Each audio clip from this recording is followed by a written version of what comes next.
Can we finally admit we're lost? We know exactly where we are. Do you see the stadium nearby? That way, I think. Come on, guys. I'm going to miss my warm-ups. How are you doing that? That's weird. Giddy up, cowboy. I'm not that kind of cowboy. How fast do you think you can get that thing to go? This is not in my new contract. Here we go! Venom, The Last Dance, only in theaters.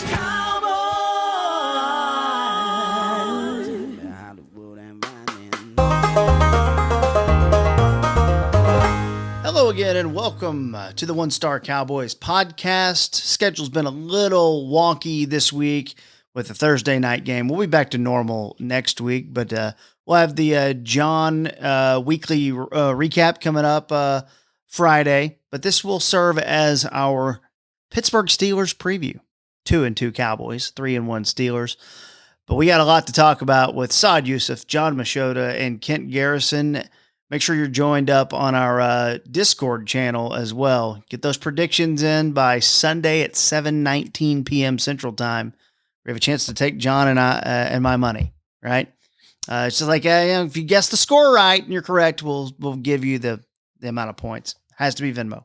We got close last week. Jesus, we got close. All right, here we go. We'll start with you, John. Injury updates. That's the number one thing in Cowboys discourse, I would imagine, is the defense is been obliterated by DeMarcus Lawrence and Micah Parsons news. It has been, and that is a big part of it for sure. I've just, in my time covering the Cowboys, have never been around something like this where when the game is over, you talk to players that have had the injuries, and then you talk to the coaching staff, and then even the following morning, Jerry Jones is on the radio, and it sounds like there's not any big concern with the injuries at all. But then later in the day, after they have the MRIs, it's no, this is worse than what we thought it was going to be. Jerry said on the radio last week that generally speaking with him, when he talks to the doctors after the game, even before they get the MRIs the next day, it's almost always a case where what they tell him is pretty much what it's going to be. The MRI is just more of a confirmation type thing. And so for them to have the positive vibes that they were feeling as they boarded those buses to leave MetLife Stadium, and then the next day for it to be already turned to where it's like, yeah, I don't know, this DeMarcus Lawrence thing, this could be bad. This could be, 4 to 8 weeks. And Micah's probably not as long, but that could be 2, 3, 4 weeks. That was just very surprising to me. And then the kind of icing on the cake of all of it, just with how randomness it is that it's at the same exact position, and it's arguably your two best defenders. Yeah, it's also like, I remember when Saad wrote the other night, Micah seemed to be oozing optimism. It's also weird when you learn more specifics about the injury through Micah's podcast. Right, Saad? I don't know if you've listened to Micah's podcast this week. I haven't. I've seen a little bit of the controversy from it, but that was pretty strange to hear him talk about the specifics of it. Well, real quick on that side, the one thing I will say, though, is that we had locker room availability on Monday, and that is generally a day and a time of week when the guys aren't really going to say very much. And it was very helpful to us that Micah sat there and answered questions. He didn't have to do that. A lot of times when guys are injured, like for example, DeMarcus Lawrence was also in the locker room when we first showed up, but he left because he didn't want to talk about it. But Micah did talk to us for a while too. So it's hard for me to sit here and be like, this jaded old reporter, like, oh, he only just goes on his podcast. Like, he gives us a lot of time and he talks to us for an extended period of time too. So, on that side of it, it is what it is. But I do hear the fans loud and clear, the ones that don't love that he does the podcast all the time. Yeah, for me, with the podcast, with this one in particular, it wasn't so much that he was talking injury. It's the fact that you have the Eagles cornerback on, and you're talking about how you can how you can turn your season around. It's just like the 8-year-old in me who Cowboys Eagles. It's just, you think about that rivalry, and it's just really weird to see the Cowboys Super Bowl or superstar defender having the Eagles star defender on to chat about just football and how you're going to turn the season around. To me, so what's the equivalent, Saad? What's the equivalent to that? Is it Randall Cunningham and Michael Irvin's podcast? What would be the equivalent to that back in the day? Yeah, I mean, it would be. Yeah, I think that's a pretty decent comp. It's got to be same side of the ball. If Micah and Jalen Hurts, if Micah had Jalen Hurts on, that would just be even another level because it's like, dude, you're supposed to like try to like sack that guy. But that was the weird thing to me about the podcast. But the injury stuff, you're right, KT. Like it is still interesting that we kind of got the news from there when we did. But as John said, Micah talked to us about it, and he was like, as transparent as you can be. Like he wasn't just like we trapped him at his locker, so now he's talking. Like he was telling us like what the trainers told him, like what he told the trainers, and all that kind of stuff. So it was really weird though, because I wrote off the defense after that game on Thursday, and I did write like there was a lot of good vibes, and it looks like they avoided anything major. With Micah, the interesting thing to me is the bye week placement, because I wonder if the bye week was like 4 weeks later, if this is an injury that he tries to come back after 1 week off. But with the bye week being right after that second week, I wonder if you're just like, actually John asked Micah that question. It's just like the timing of it is like, you're going to most likely 90% miss the first game. Now, if you just miss the second game too, you get 3 weeks off. So I think that makes it all a little interesting. With DeMarcus, obviously he went on injured reserve, so that's a longer term one. But both injuries really tough, and I think Micah's really tough for the reason that he's the best defensive player on the team. But DeMarcus Lawrence might be the best run stopper on this team, and that run defense has been pretty awful with him in the mix. So I can't imagine what it's going to be like moving forward. Real quick on that one, I wanted to also add in that Micah Parsons is kind of the young Jerry Jones, and I say that because the way Jerry will talk to us, where there aren't many times, man, when I've been around Jerry, where he's trying to get away from us. Like he's fine with hanging out, talk. Usually it's a member of PR or a family member or something that'd be like, all right, Jerry, or something like that. But like normally he'll just answer questions for as long as we have. And then I don't know, so like I can't remember the last time that Micah was just like, all right, guys, I gotta go. Like I think of the last probably 40 times I've talked or been around Micah Parsons, it's ended with some member of PR being, okay, one more question, or okay, guys, he's got to go. He's sitting there, we're just ready to hang out and keep talking the entire time. Like he genuinely likes just talking about sports all day long. I wonder if the seriousness of those injuries, the tone of that, it's clearly different. Say they lose Thursday night. Like just the overall feeling that we went into the weekend kind of going, well, we kind of don't know. We know it's not great, but or maybe Mike has just got that charisma about him where you kind of just think everything's going to be all right. But I just wonder if like maybe you lose that game Thursday night, and then maybe they were not feeling, the organization maybe not feeling as good about the injuries as kind of they said they were.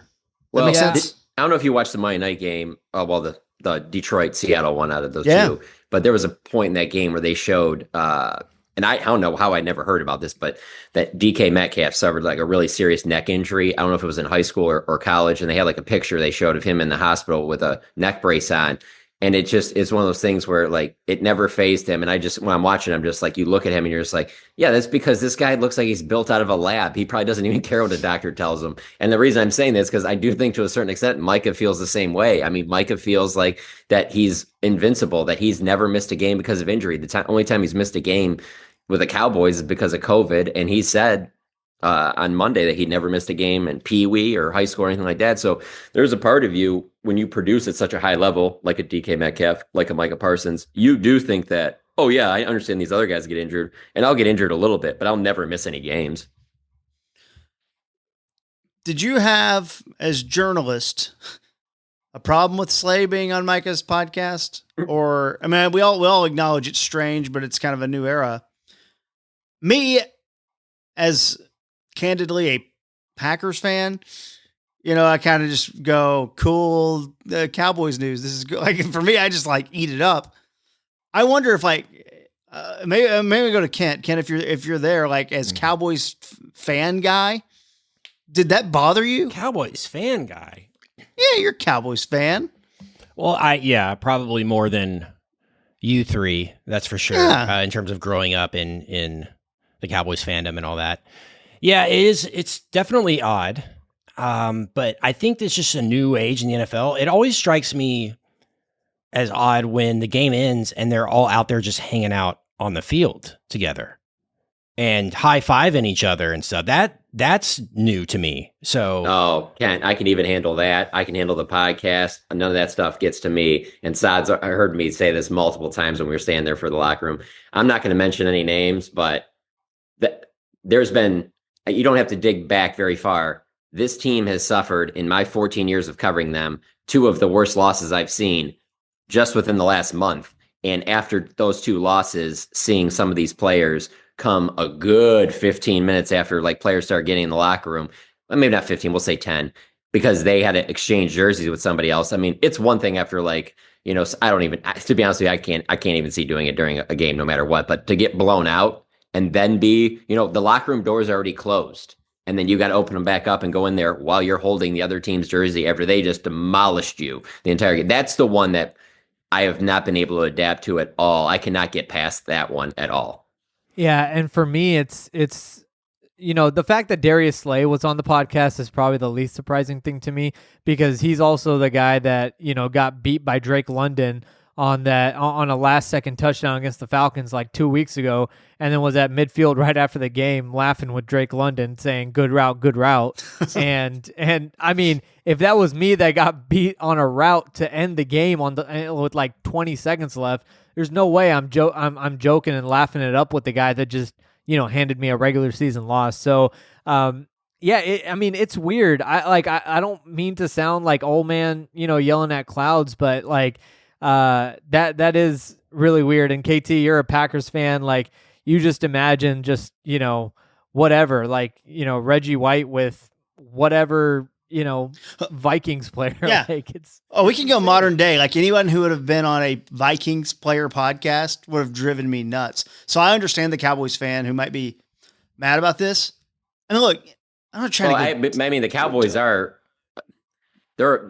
they're involved with the key piece in what we're talking about, as far as I'm concerned. And that was that 2010 game when it ended against the Eagles and Tashard Choice went up to Michael Vick and got that glove autograph. That was a big deal in that time. And so here we are 14 years later. You can do that now. And I do still think that it would get some attention, but nowhere near as big as that was in 2010. Like, I almost feel like if you Googled Tashard Choice's name, like that might be one of the first stories that come up because it was such a big deal. Right now. But I just don't. I think that was kind of a changing or a turning point in the whole, like, that just, I don't know. I guess guys might be more friendly now than they ever were before, and I know old folks like myself don't enjoy that as much as we did of the Bad Boys Pistons days. But hey, I guess we all got involved. And real quick, just I think the other thing is that, KT, you asked from a journalistic standpoint. Micah's not a journalist, so I don't have any issues with anything he's doing, on his podcast, because he's not, and I say this with like all respect to him, like, he's not even representing, like, he's not pretending like he's trying to be a journalist here. He's just being entertainment talking head. So for him to, like, he's not, crossing any journalistic integrity lines or anything like that. But I think sports fandom, and I didn't grow up with that Cowboys fandom either, even though I grew up in Dallas. So I don't really hate it, but it's weird. For me, it'd be like if Tom Brady was like, back in the day, just chopping it up with someone off the Jets. And that would just be really weird to me. I think like a lot of fans, though, might end up being surprised with how little that old school thing like even exists. Like, for instance, I would imagine, you guys can confirm or deny or plead the fifth if you like, because it is it might be a little personal, but like the attitude of players loading onto the team plane even is probably not that different after a win or a loss. Like, it's just like the shift is over, right? Like, the job is over. Like, it's not that, I feel like it's not that different probably. In terms of the energy? Don't be wrong, yeah. Yeah, I mean, no, you guys have lived it, so. Yeah, the energy on home or wins and losses was way different, I thought. I just feel like, to me, I've actually heard it's not a job. As crazy as it used to be. Even after wins, it's not as crazy as it used to be. That's just what I've heard. I've never flown on the team plane, but I obviously talked to a lot of people that have, and I've heard that they don't get as crazy after wins on those planes as they did back in the day either. Yeah, maybe that's been phased out, but there is definitely It also might be a good thing too, because for a long time there was a lot of concerns about that plane landing and guys having, consumed alcoholic beverages on there, and then you drive away and you get in a car accident. So I think there's way more awareness in that as well, to than maybe there was back in the 90s, 80s, 70s, whatever. But yeah. My quick Tashard choice Google, and I hit news, to flip it. We're just really a lot of Texas Longhorns running back room news because he's the running back coach of the Longhorns. And I had completely forgot about that since probably when it was reported a few years ago that he took that job. So there's your Tashard choice update that you didn't see coming on the One Star Cowboys podcast. Can I go to we'll talk a little more about the defense when we kind of get into how to stop the Steelers, which I'm not sure that any of us will have the answers to that, even though they're not the most formidable offense. But can I go to offense? I thought it was interesting that McCarthy was asked this week about lack of pre-snap motion and getting into that, whole game. Yeah, he was asked about it. Did you get it clarified? You just know why it is now? You got it. Everyone got the answer, so they're good. Well, I think we should talk about it because I think a lot of people might not know. Okay. There are parts of his answer that are fine. I don't think it got clarified though. I thought there were parts of his answer on that one that I found useful for another topic. Yeah, right. Not that one. I don't think he answered that question, but there were other topics that I felt like he kind of addressed a little bit. But it wasn't the pre-snap motion one. I just been doing this long enough that I take offense when anybody comes at the Cowboys media group when it comes to like asking Mike or Jerry or players these certain questions or something like that. When it's like, there are times I'm not gonna act like there's not that where there's something that I'll hear from a fan or somebody will tweet at me where I'll be like, yeah, we need to ask about that, blah, blah, blah. I'm not saying that doesn't happen, but there are so many times when people are like, you guys need to hold them accountable. And I'm just like, you do know we ask about this stuff and we get these long filibuster word salad answers that they're not helping, they're not moving the conversation anywhere. And so I'm not just going to post that, you know what I'm saying? But sometimes when people do say that, I'm just be like, all right, I'll dig up the audio and I'll transcribe this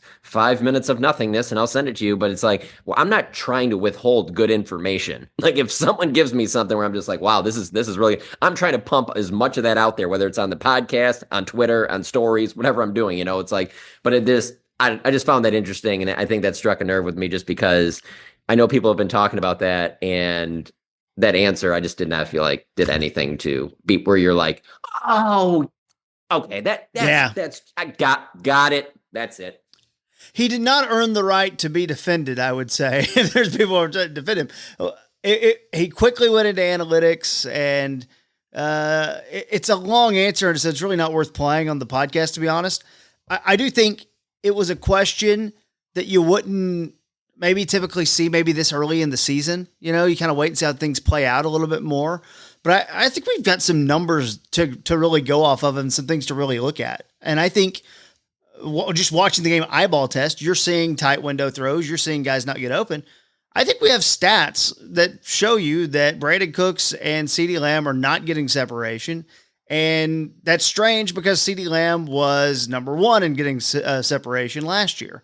Like, there's some things there that are just, I don't know. Sometimes I wonder if they just give these answers just to get through it because that's part of the job too. But when you start like insulting the fan base's, I don't want to say knowledge, but like watching the game, like it's just like rude. It's just wrong. I'm not a big McCarthy fan. You guys know me, so I know it's what I say doesn't matter. But I was just like, you felt like what? He was insulting the fans. Not insulting the fans, but I just, when you sit there and go, I'm not stupid, dude, Oh. Because you knew. But don't you think he's kind of, don't you think he's kind of saying in his own way, I'm not stupid, dude, either? Like we have an analytics department. We're very aware, like in his so many words, because let's be honest, we can be a lot more candid when we talk about it than he can, because there's going to be things that he doesn't want to reveal, because that can be a tell to like other teams and for reasons and things like that. He just knows a lot more about what's going on, obviously, than we do. So it goes back to my whole draft, talking up players during pre-draft and stuff like that, where it's like you can sit there and have all these interviews and that you've seen this guy do and go through all these drills and all these measurables. You have all this stuff. You see his production on the field, and then all of a sudden it's just like all it would take is just one team doctor to go, yeah, no, this knee issue he's got right here, this is only going to get worse. Like, this guy will have a 4-year career at most. And that alone would take anybody with common sense to go, all right, we're not taking him top 15 in this draft class. You know what I'm saying? Where it's like, when you don't have just that one piece of knowledge, it can change everything about the way you feel about a player or a situation. And he obviously knows more cards that have been played and why they're doing a certain thing. And so I do think there's a little bit of a dance there too, where he's like, yeah, I'm aware of this, but there's reasons for it. But he's just not, I didn't think he really shared specifically what those reasons were. At least maybe I missed it. Yeah. And I also think that, to your point, John, like, I think there is something that, whether you're a fan or media or whatever, like, you have to have that in your head, that there is some stuff that they can't reveal or some stuff that they have to say. The other time that I felt that this week was Micah acting like Chauncey Golston was just the second coming of God knows what. I mean, Cameron Wake. He has to, yeah, Cameron Wake. And like, Micah has to say that. Like, he doesn't maybe have to go that far. Yeah, he doesn't have to go that far, but like, he's not going to sit there and say, yeah, he's not going to come out, be Michael Scott and be like, we are screwed. And that's it. But like, we all on the outside, like, we can have that awareness, but like, he's over here talking about like Chauncey Golston has the length and this and that to be a great pass rusher. And I'm like, on one hand, I feel like it's like, again, you're kind of BSing, but the second hand, like, what else is he supposed to do? Like, he has no choice but to hype up the guys that he has. If Chauncey Golston really was the second coming of Cameron Wake, he would have been playing more already in the rotation. And Micah knows that too, for as knowledgeable as he is. But there's only so much that you can or can't say in public. Well, I thought Mike could have been as simple as, look, the offense is not performing the way we want it to perform right now, both the run game and the pass game, and that's up to us, the coaching staff, to give some of our players some better opportunities. Next question. But like, you start telling me and almost teaching me about analytics, I'm like, dude, no, what you're saying is not even fully making sense. Some of the things you said I actually did. The idea that pre-snap motion goes out the window, and when you're behind, and you're already, playing faster, and the wide receivers are running up and down the field and they're gassed, and you're not subbing like that. All good there. Yeah, I thought it made sense. I think he might have been feeling too, like, dude, we're just got through week 4. Do we even have enough data to start even like complaining about that on me? That's how I, in my head, and maybe I'm looking way too far into it. I just know Mike, and Mike is a proud man. Like, he is. And I think and offense is his thing. And offense is his thing. And that's a question that's questioning his thing this early in the season, when he might pride himself on, we're saving stuff for later in the year. And there's a lot going on, not to mention they can't run the ball. So that's making things very difficult. Well, and answer this for me. Do you think I should be, because the pre-snap motion doesn't bother me as much as the answer. Now that we've played 4 games, and typically, during 16-game schedule, it'd be a quarter of your season has been played. So just a little less than a quarter has been played. And he keeps saying about how, well, in the running game, that they just need the attempts. And that one bothers me more than I care about the pre-snap motion, because if you have the players, there would at least been a few attempts where CD Lamb wouldn't have your longest runs. You know what I'm saying? Like, it's hard for me to sit here like, okay, I got that after game 1. Okay, yeah, we're game 2, Game 3, all right, we're still doing game 4. Okay, still about the attempts. Like, I just kind of like, there's 4 games that have been played now, and there's been nothing that they've shown running the football that makes me think like, no, they just need more at bats, and one of these are about to break for a big, like, no. If you tell me one of their runs are about to break, I'll be like, oh, it must be another one of those handoffs to CD Lamb that gets out onto the perimeter. That one bothers me more, but I'm interested. Like, do you what bothers you more, that the attempts on the running game, or the lack of pre-snap motion? He said that a lot for many times in his career. He's talked about the number of attempts and wanting to stay balanced is a way to say that. But like talking about a specific set of running attempts, like dude, when running the ball is hurting you, it's got to stop. And I realize you can't just drop back to pass every play, but there's nuance to the conversation and there's layers to all of this. But it's like Jerry saying after the game a couple weeks ago, if the running backs doubled their production, that would be, that would be progress.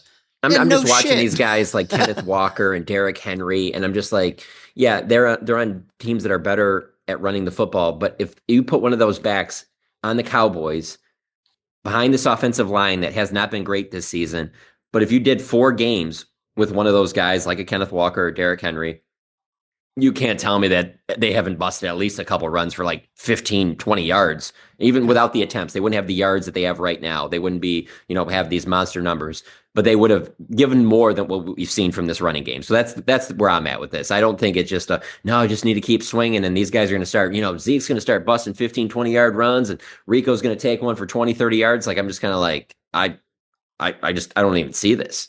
Yeah. And to your point, John, I mean, before the Ravens game, we were talking about how offensive line was a little vulnerable for Baltimore. So their offensive line hasn't been picture perfect either, but Derrick Henry's able to pop off a 87-yard run on the first play from scrimmage, but because that's part of just what he is. We couldn't make it fit. We couldn't make it fit, guys. We had to have Trey Lance inactive. We couldn't make it fit. Hey, I'm guilty of thinking a guy that big with that much wear and tear that he's had at his age, that he was on the backside of that career, and that's a risk that I don't know if you really want to take, but oh my.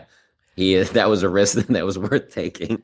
Yeah, and by the way, real quick, I know we'll get into Steelers here in a second, but I went back and watched every play, literally, of the 2016 Cowboys-Steelers game yesterday, and Zeke was insane. I mean, incredible. he was great, wasn't he? unconscious in that game. But yeah, he just, Zeke had 3 touchdowns, the 2 rushing ones, the one to end the game, and then the screen pass that he took. I mean, just the difference that watching that game, and of course, it's been 8 years, so I get there's going to be a difference, but it was just damning to see that. It was wild. Let's go over to the producer chair, to Mr. Kent Garrison, ladies and gentlemen. That was an incredible game. I was on the sideline for that one when Zeke ran that last play back. I mean, first of all, Ben had that fake spike to Antonio Brown. It's like, how did we let this happen? And then Zeke, 10 seconds later, ran that ball back and they won the game. Unbelievable moment. But when you were there, though, Kent, don't you think that far more than just anything that Zeke or they did on the field, weren't you just most impressed with just like how good the field was and how much they built it back up since Bain exploded it all? Yeah, unbelievable. Hines Ward did the best he could. He ran it back, but sometimes Bain's going to Bain, I'm not gonna lie to you. That was the very first thing, like, because some teams we can't, not everybody can go out on the field, but that was one that allowed a lot of people down there. And that, as great as the Cowboys Steelers rivalry was, that was my first time there. That is the first thing I thought of, was that movie. I am Gotham's reckoning. Pittsburgh's a great place to see a game. For sure. And a great sports town. The whole town is yellow. Every team is yellow and black. It's a really cool, unified kind of feeling. But what I wanted to ask you guys about, what do you think about this Devontae Adams thing? And I know the discourse out there, if the Cowboys don't do it, Jerry, he's weak or whatever, What do you think about that? Well, I think it's interesting from the standpoint of, I don't think it's the dumbest thing if like they did it, because even though they have obvious needs on the defensive side, I can see the approach of, we're just going to outscore our problems, and you're not really getting anything from your second wide receiver right now. So I could see that approach, but it would just, John and I were talking about this earlier today, just with our editor, and it's just like, I don't know like how much practicality there is behind that when you have so many needs on the defensive side and possibly even at running back before you even get to the wide receiver position. But that's what the fans want, though, Saad. They don't want practicality. That's not what they're asking for. They've gotten practicality the past 15 years. They're asking for wildness. Go ahead. Let's stick with what Saad just said there. They make a trade for Devontae Adams. We better trademark and start making shirts that say outscoring our problems. I like that a lot. Like that would definitely sell. That is that would be and they start winning and it's the best they've looked in a long time. Those shirts would sell for sure. Outscoring our problems, the 2024 Dallas Cowboys. We're going to print them for sure. Yeah. If nothing else. Okay. This is, I'm glad you brought this up, Kent, because I did want to go here though, because clearly that's something that probably helps the team quicker. It's the fastest Band-Aid is adding a number 2 wide receiver to play alongside CeeDee Lamb. And if Davante Adams is requesting a trade, let's just keep it going because Amari Cooper's name has been thrown around. And I got a couple other names I want to get to in a second. Amari Cooper, his contract is voided out really the last few years. He was a $22.5 million cap hit next year, but has that ship fully sailed here ever? Like, did that end so badly when he was traded for a 5th rounder that like they wouldn't even consider it? Like, I know it's crazy, but I think he's a name Cowboys fans are talking about because he might get shipped off here. Yeah, I kind of feel like that ship has sailed with just the way everything was when he left.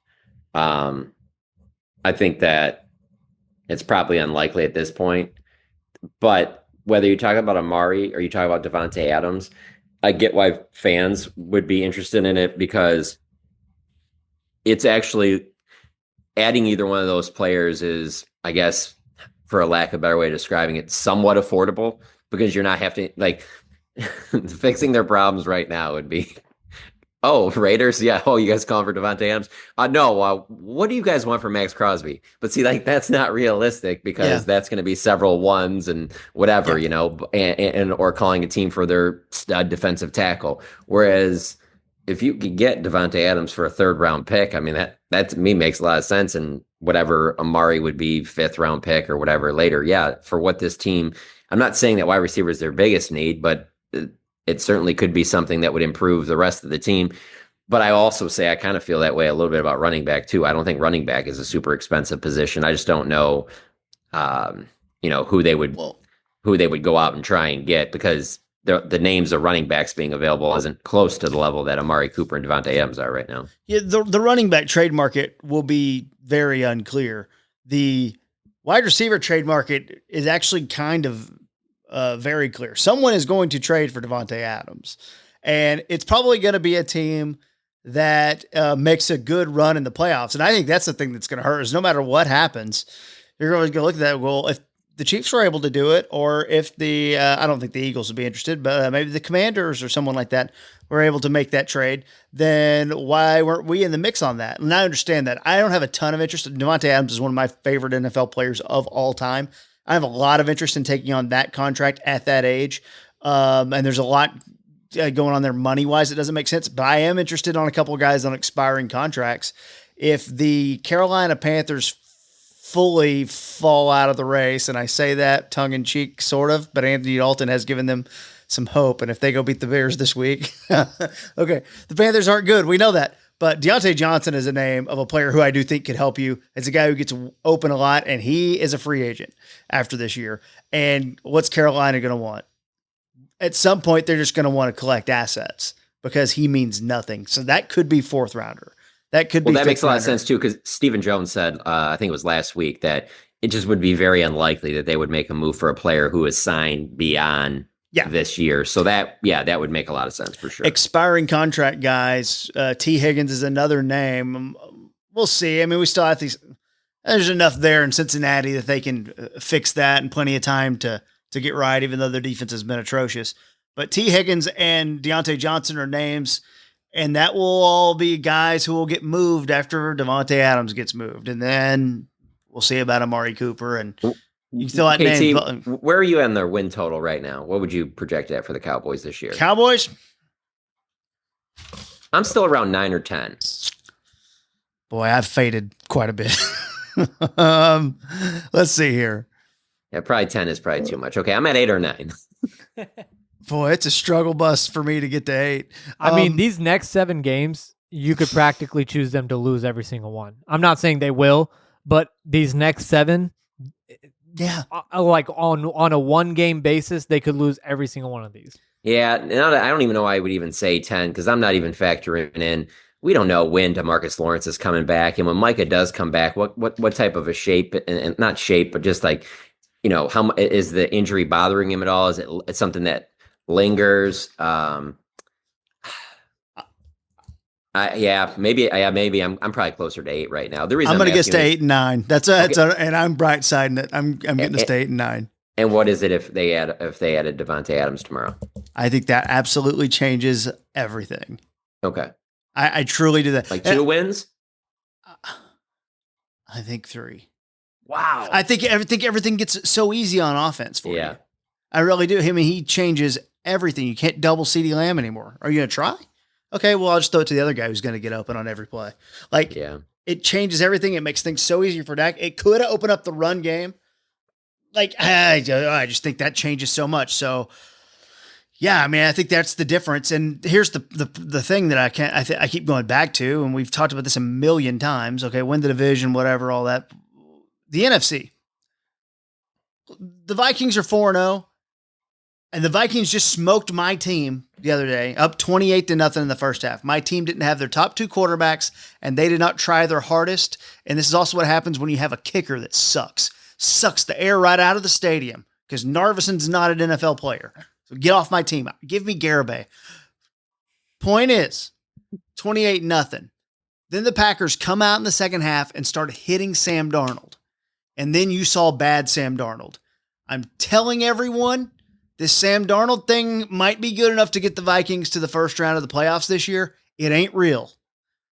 And anyone who buys it is a fool. Once defenses start playing actual defense against Sam Darnold, and they will, he's going to crater. I saw it in the second half. He was terrible.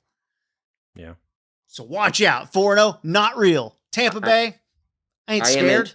I am interested with them, and then also a little bit with the Jaden Daniels as well.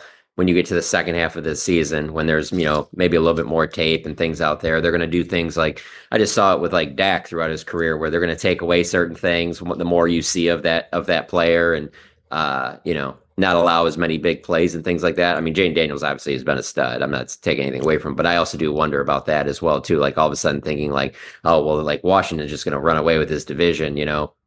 They might. I'm not saying they won't, but I also wonder a little bit as the more you see of them. How they adjust. But no, Saab, what about you? What would your win total be right now without Devontae Adams, and what would it be with Devontae Adams? I think for me, without him, I'd put it at 8 or 9. I think he's worth a solid 2 wins though. And 3 might be pushing it a little bit when you're looking at the rest of their schedule, but I think he's worth 2 wins. And it really would be a situation of where you're just going to be like, whatever's wrong with the defense, we're putting up 30. We're putting up 35 every single game, and that's what we have to do. You think the Raiders have any interest in Trey Lance? They should. Yeah, it can't they don't hurt have a quarterback them. of the future. No, they should. We just signed Dak to a massive contract. He ain't going anywhere. Just throw Trey Lance in the trade. Trade for this thing that's expiring, and I don't know. But they would probably let him go play. Right. That's the problem with him being here is there's no use for him. He looks really good. We're like, what?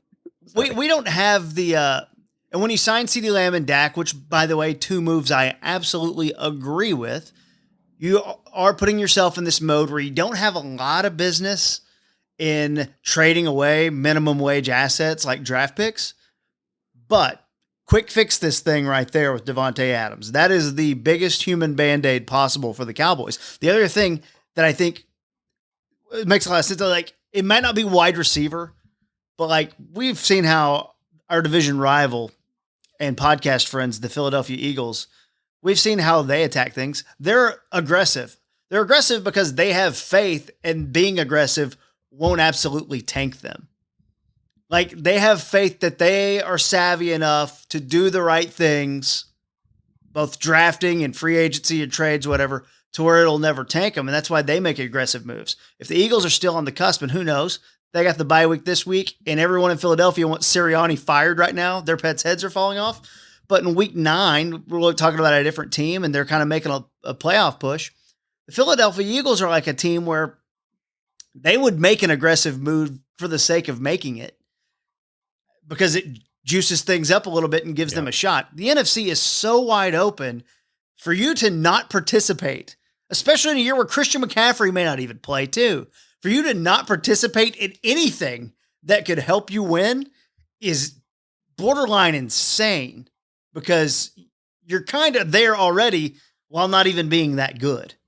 So Devontae Adams' base salary in 2025 is over 35 million. It ain't great. And the same in 2026. If they made a deal for Devontae Adams, to me, that would scream that their plan with Micah is to give him multiple franchise tags. Which you can do.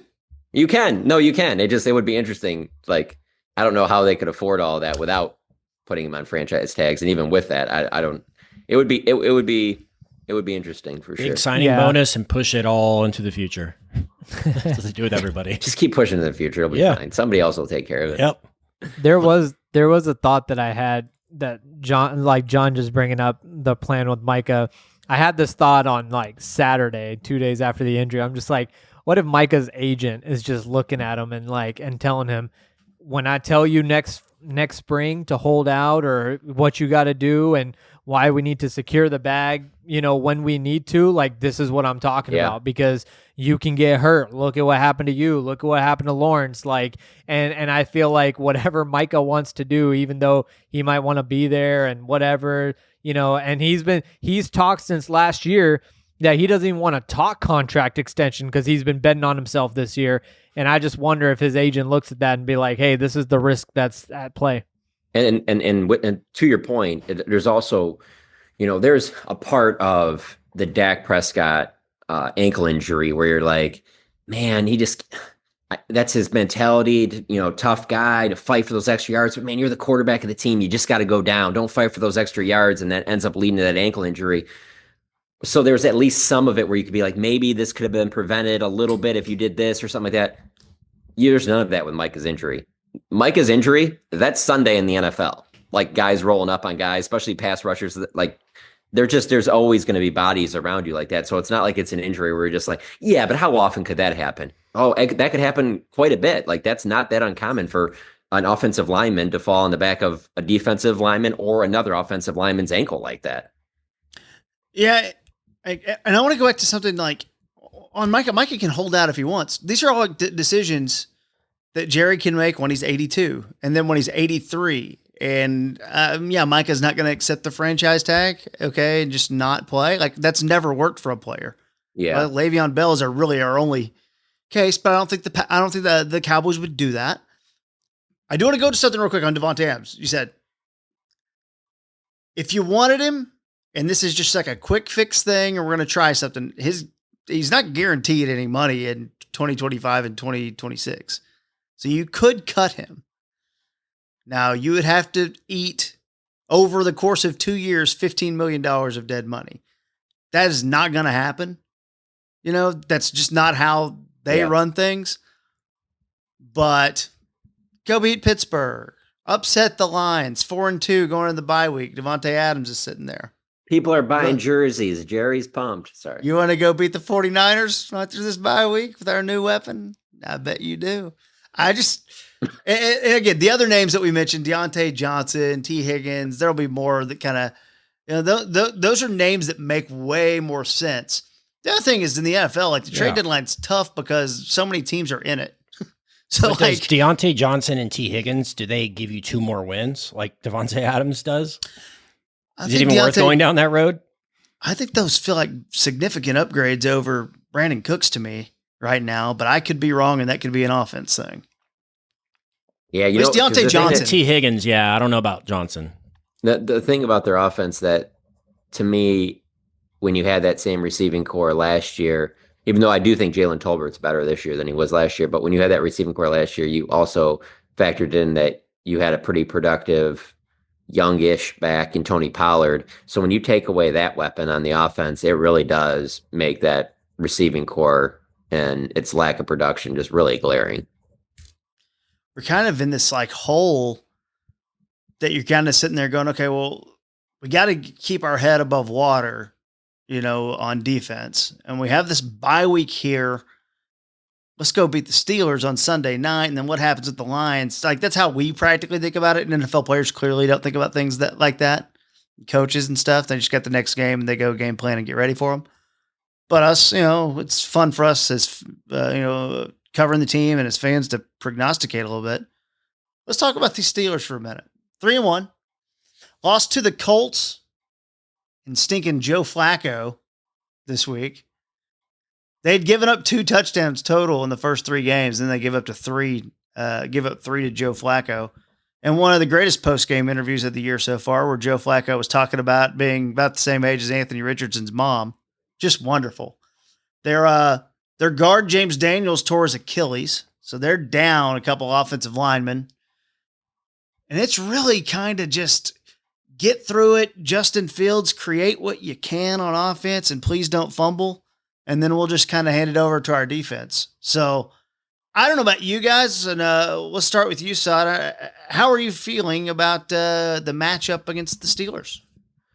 I mean, I think it's not going to be a cakewalk by any stretch of the imagination. I think the Steelers are probably, if they were 4-0, which they very much could have been, I think that would have been a kind of a deceptive record, like not too far from what you've talked about with the Vikings, KT. That Vikings being 4-0, Steelers, if they won last week, being 4-0 would be a lot different than Kansas City being 4-0. So I think, they're a good team. It's a tough place to play. It's a place that they don't play often, obviously. Dak hasn't played there since 2016.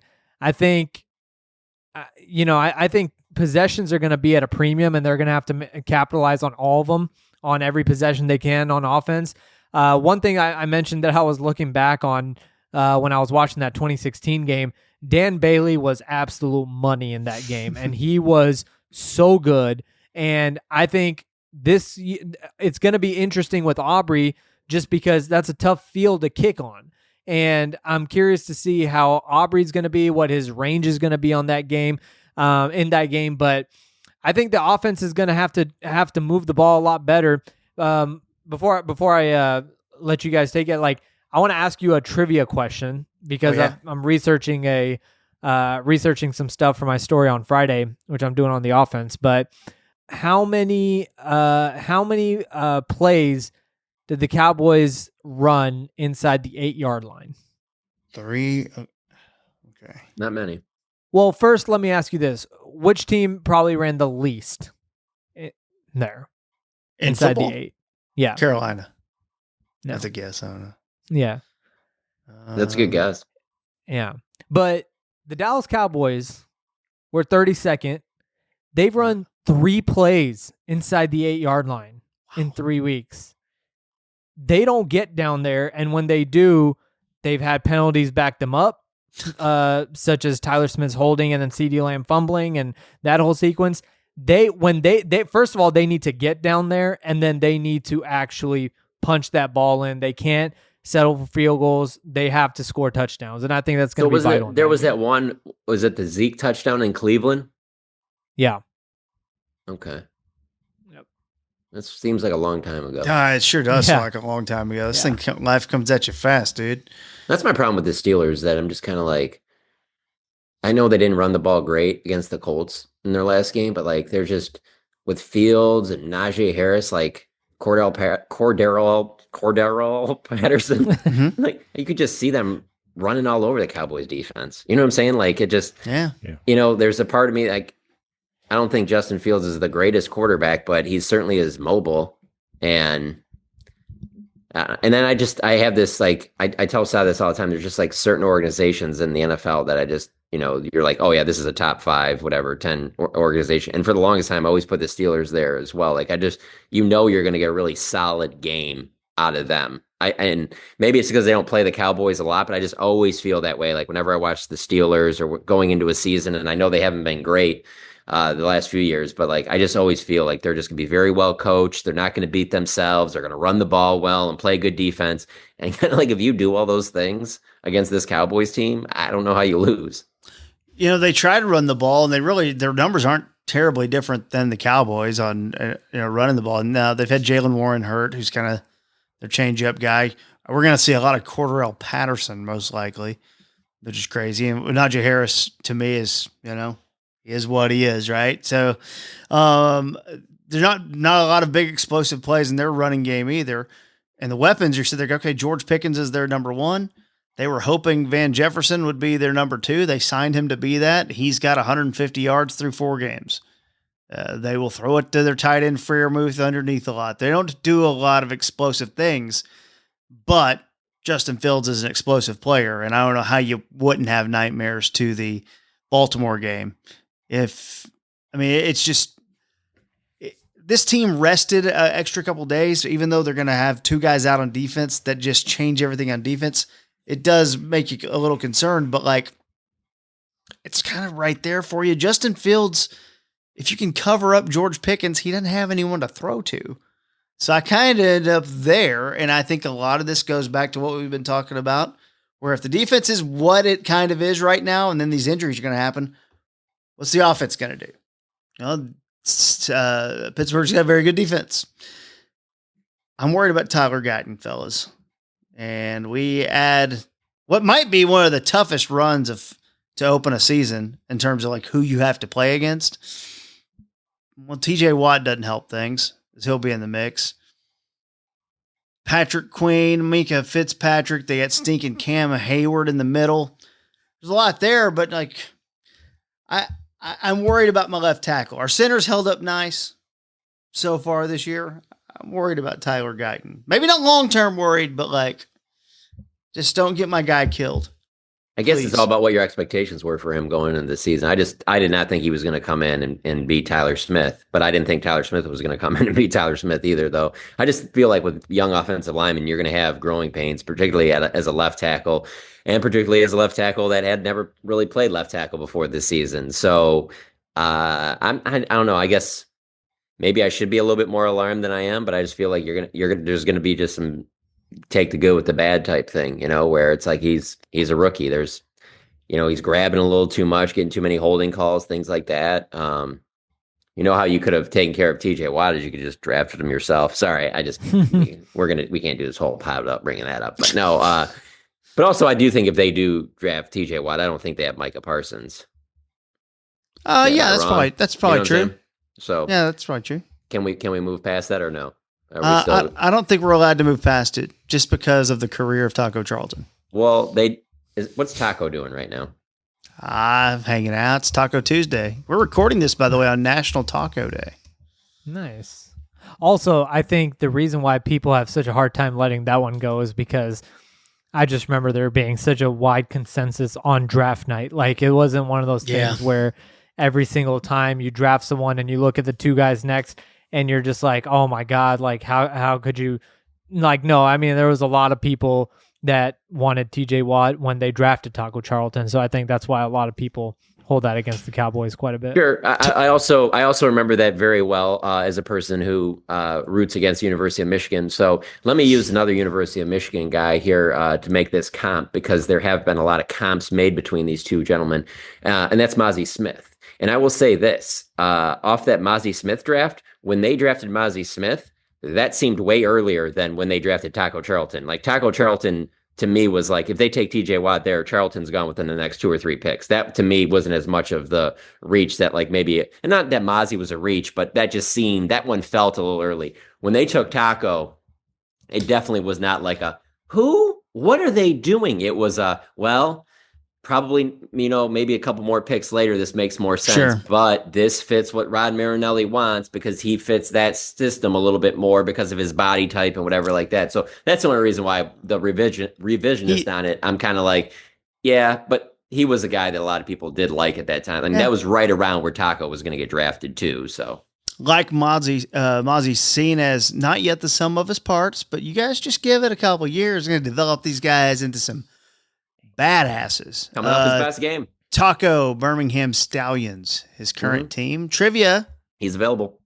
I'm going to counter your trivia with some trivia, Sod. Can you name the 8 teams Taco Charlton has played for? Wow. Miami. Correct. That's 2. Pittsburgh. 3. San Francisco. 4. Yeah, that's all I remember. In Dallas. To be honest with you, even if you name all of them, I know nobody would believe you that you didn't just look it up because there's no reason a human being should know that. Like Taco Charlton's family members should know that. Well, Miami was, I believe, the first place he went after Dallas. Yes. And then I remember Pittsburgh because it was like, oh, TJ Watt, like, he's back in Pittsburgh. And then San Francisco, I remember that one because it was like, watch him just go become like this fantastic defender in San Francisco where they have like, Bosa and all that. But I don't remember. That's why I remember those 4 teams, but I don't know the other 4. Chiefs, Saints, Bears, and Jaguars. Are you going off of like a wiki? Wikipedia. Yeah, Wikipedia. He was on on the team but didn't play in games. I I find hard to believe believe so. he played in games for all of those teams. Yeah, he is an off-season and or practice squad member only for the Jaguars, 49ers, and Saints. Is there a Taco Charlton fan out there that has every one of those jerseys? I hope so. That's not related. Can't be related. I hope so. If you are, and you can show us proof of it, I'll give you $100. Let's Mom. get to our No, he already said there's rules to this. Damn it! Yeah, You can't no be a family. member. no family. Not allowed. Let's go to our picks, and we will start with Kent. 1-3 on the year, but you got that first win over the Giants. Who do you have, Kent? Wow, this is tough. It is tough. familiar with Justin Fields' game, having worked with Hogan Johns on the Bears podcast the last few years. Love that player. He's very dynamic. This could be scary, especially considering how banged up the Cowboys defense is. But give me Dallas 20-19. 20-19. Oh, what a tight one right there. I took the loss last week to bring me to 2-2 on the season. Let me get one last check on the weather. I wrote this down earlier, and I think I'm going to stick with it unless we got a late weather forecast. We have a good chance of rain showers. Now, it's early. We're recording this on Tuesday night, so things could change. But as of right now, a good chance of rain showers, which I think might actually help the offense a little bit. These two offenses are going to need help, probably. Give me Pittsburgh 19, Dallas 16. Is that like Field 2 goal. touchdowns, 2 2-point conversions? It's a touchdown and 4 field goals from Chris Okay. Boswell, and it's a touchdown and 3 field goals from Brandon Aubrey. Okay. No shame. Let's go to Sod. Sod, you are 2-2 on the year. Man, it's a toss up for me, but I guess for me I'll go Cowboys 24, Pittsburgh 21. Yeah. Yep. Sod continues his streak. 5 straight times he has picked the Cowboys. We'll see how it goes for him. It's a bold Really? strategy, Cotton. I didn't know I picked them against the Ravens. What was I thinking? 27-23 and a tight one. Okay. Let's go to John. John has Oh, it's because I was alternated. writing that McCarthy stat about how he never loses 2 games in a row. That's why. Boy, you let the stats get you the analytics, man. It says analytics. Pittsburgh is I'm sorry. John is 2-2. He started the season 0-2. He picked the Browns in week 1, then Dallas, then Baltimore, then Dallas. Will he continue the streak by not picking the Cowboys in odd numbered weeks? John? Yes, I'm going to go with that. I'm going Steelers 21, Cowboys 20.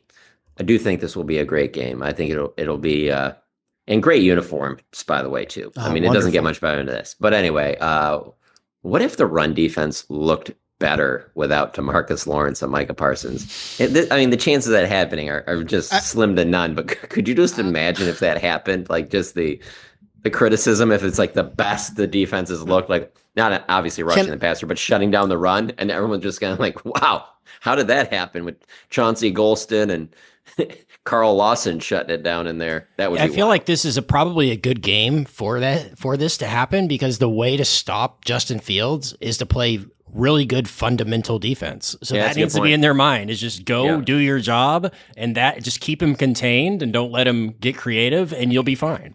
I'm glad you brought that up because, and maybe you guys saw this differently, but I felt like against the Ravens, I thought that was going to be a problem for Micah, where he was going to get kind of sucked into falling for some stuff, go to trying too hard to get to Lamar, and I never felt like he did that. I felt like he was kind of waiting for like kind of Lamar to come to him on a lot of run plays, and Lamar just did whatever he wanted. But I never got the feeling in that game, because that was the one where I was most like, oh, this could be a real bad one for where Micah over pursues and then it just leaves the side open and Lamar turns it into this huge game. But I didn't really feel that in that game.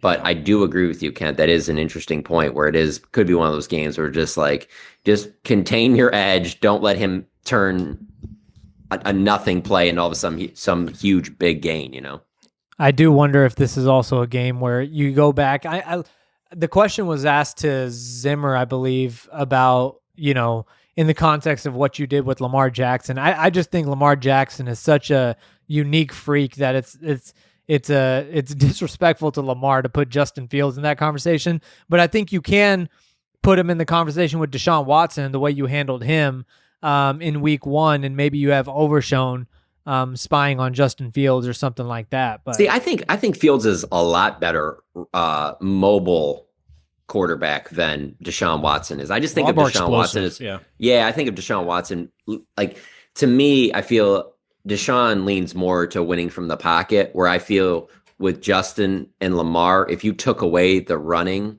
and they were just a pocket quarterback, they would be a lot different than they are. Like, the running is a huge part of what they do, where I don't really feel that way as much about Deshaun Watson. Yeah. Well, should be a fun one Sunday night. The Eagles have the bye week.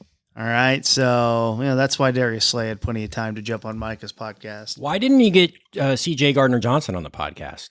That would have been the one to do, right? That would have been juicy. You ask Micah about that. Yeah, well, we'll see. We got to get Jaden Daniels on, and we got to get Malik Neighbors on, and we got to make sure that we're getting Goodell on. You want to make sure. I would love that. If we can, I would love to get Sam Darnold on just to see what he thinks about the 4-0 Vikings. How can we not lose games like you are? Just talk about that stuff at the podcast. I mean, Jordan Love told Micah Parsons the Packers strategy, weeks after. Even as a Packers fan, I was sitting there going, I don't really like this. I don't know if I want him saying that. But, can you imagine that scenario we said earlier about they go to franchise tag Micah, and so he's just holding out like all off season. So losers like myself are just hanging on every podcast that he posts, because obviously he would be doing it throughout the holdout.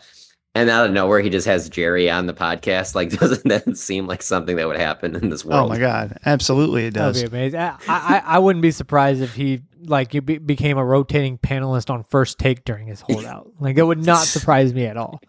Hey, I just pulled up another contract real quick while I was thinking, because I'm a little drunk on trading for a wide receiver, just for fun. Sounds like it. Those Miami Dolphins might be falling out of the race too. Might not be a solution in sight there. Tyreek Hill, or for that matter, Jalen Waddle. Any of those guys do anything for you? They do a lot, but on unrelated thought, I just can't believe how badly the Dolphins neglected the wide receiver or the backup quarterback position, knowing who their starter is and how vulnerable he is to an injury, and you just didn't even bother getting a competent quarterback who can. And John said this plenty of times, and I agree with him. Like, Mike McDaniel's offense, like, Tua's not asked to do a lot. Like, just get a guy that fits the system. I mean, it's remarkable how much they just ignored the backup quarterback position. They had Mike White. They let our guy Mike White go. It's funny, though. Like, how about the idea of the Browns could have just been like, you know what? I guess we could just keep Joe Flacco and just run it back and see.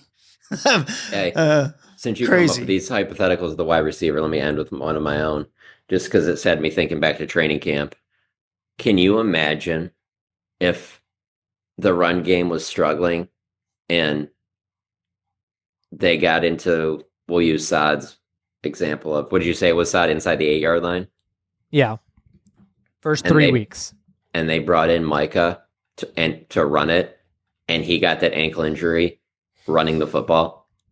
Like, the criticism that would be going against him right now if that's how he injured himself, was playing on offense. Because McCarthy said multiple times during training camp when he gave him some of those like carries where obviously they weren't hitting him or anything like that, he was like, if I gave Mike a carry and he got hurt on it, I would just walk out the front gates and just keep walking. And I'm just thinking, can you imagine if they did that? They'll be like, no, we're going to spark the run game by doing this with Micah. And obviously he'd be geeked about it. And he goes out there and someone rolls up his ankle and now all of a sudden he's out for 3 or 4 games. Yeah. I mean, that guy, I know we're having fun with Micah, but shouldn't that guy be Trey Lance? I mean, we did the Micah thing because Micah talks about it and like wants to do it. But that guy could be Trey Lance. Like, I don't even know by heart the emergency quarterback rule.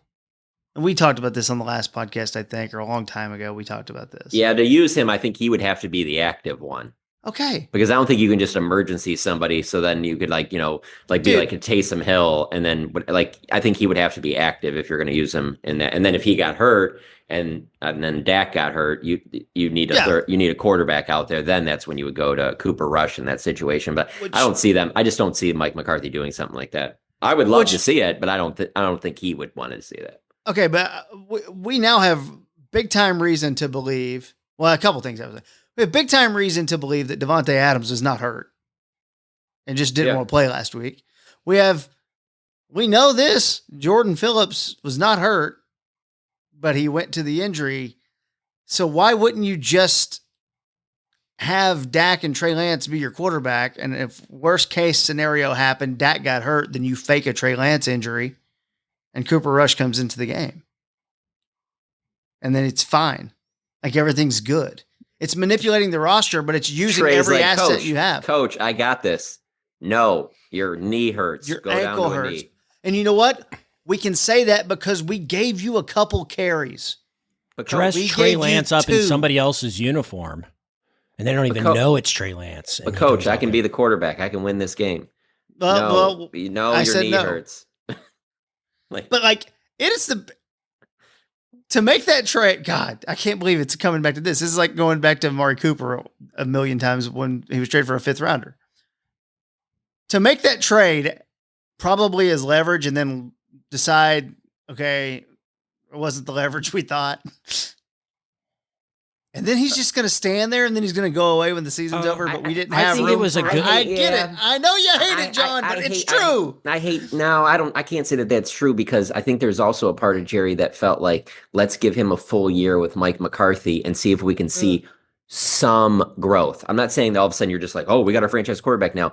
Let's see if Mike, who his thing is obviously quarterbacks, let's see if he can take him and get him to improve in some of the areas where they obviously didn't see growth in San Francisco.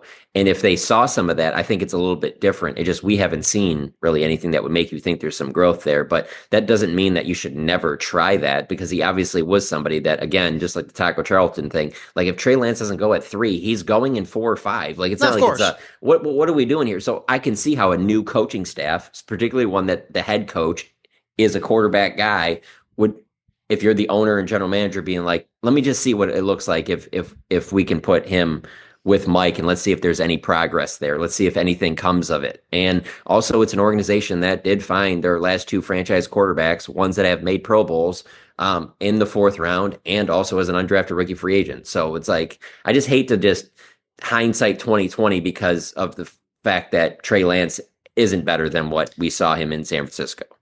Trey Lance is like a ping pong table. People buy it. They use him 3 times. They use it 3 times in the preseason, and then it just kind of sits in the garage there. Oh, it's one of the top 10 most expensive things I own. It's just sitting over there in the garage. I'm not really going to do anything with it. That's the best analogy I could come up with. I thought about a billiards table. I thought about a boat, but I didn't think, I was thinking a little bit of a, not for it being in the South, but in the North, a swimming pool. Yeah. Because you get it and you just think, oh, yeah, the kids are going to be out there all the time. And it's like, you really only have like 3 or 4 months where people are going to really want to use it. And then it just sits out there and no one can use it. But that's not a good analogy for Dallas because you can use your pool all year round.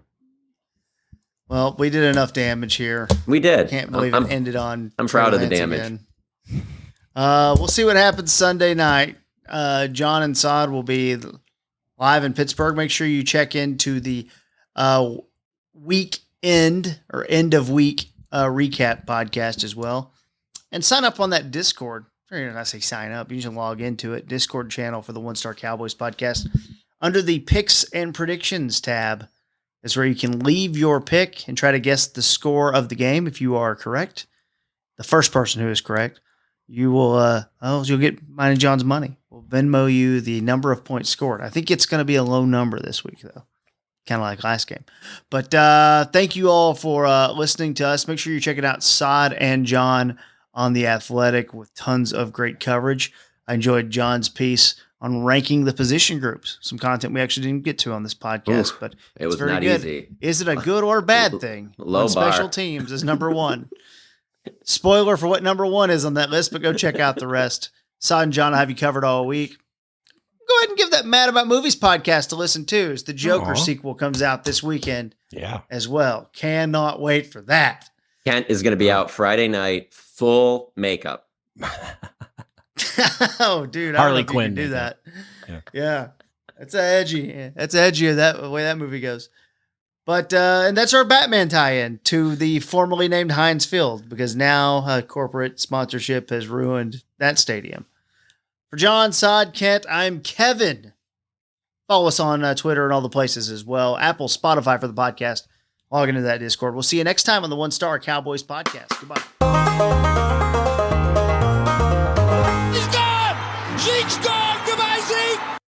For over a century, Johnny Walker has shared its bold spirit with the game of golf. Now, crafted with Devereaux Golf, Johnny Walker introduces the Johnny Walker Blue Label-inspired Sunday Golf Bag, elevating the game with sleek design, Blue Label hues, and refined gold accents.